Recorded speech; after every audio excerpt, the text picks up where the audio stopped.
ما تخيلتش بجد انها تطلع بالحلاوه والجمال ده.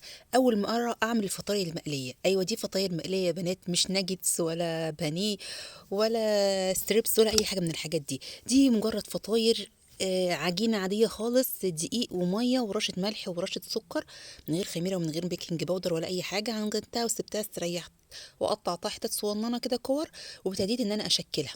انا اول مره اعملها بصراحه كنت خايفه انها تسيح مني في الزيت، بس ما شاء الله اللهم بارك طلعت حلوه جدا. المره الجايه هعملها ان شاء الله باذن الله، وهزود فيها شويه حاجات تانية. انا حاطه هنا جبنه رومي على موتزاريلا على حتتين لانشون. ممكن بقى تحطي معاهم اي حاجه، ممكن تحطي سوسيس، سجق، لحمه مفرومه. ممكن بصي الحشوه اللي تعجبك حطيها، اي حشوه عندك.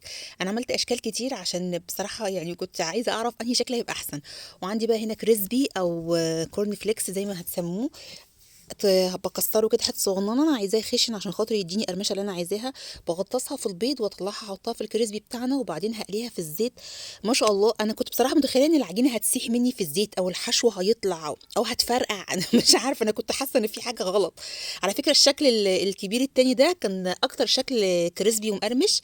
الحاجات دي بقى عامله زي الستريبس كده، طعمها خطير ومقرمشه جدا. بص هو الفطاير كلها كل الاشكال كانت طعمها رائع وتحفه.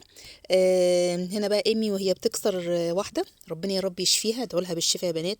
آه، وربنا يشفي اولادنا واولادكم جميعا يا رب، اللهم امين. لو لسه اتفرجوا علينا ما تنسوش تصلوا على النبي صلى الله عليه وسلم، وتحطوا لايك وتشتركوا في القناه عشان تشوفوا كل فيديوهاتنا، وتتفرجوا على كل وصفاتنا، وتقولوا لنا ايه رايكم في التجربه دي. ان شاء الله نجربها مره تانية بحشوه تانية.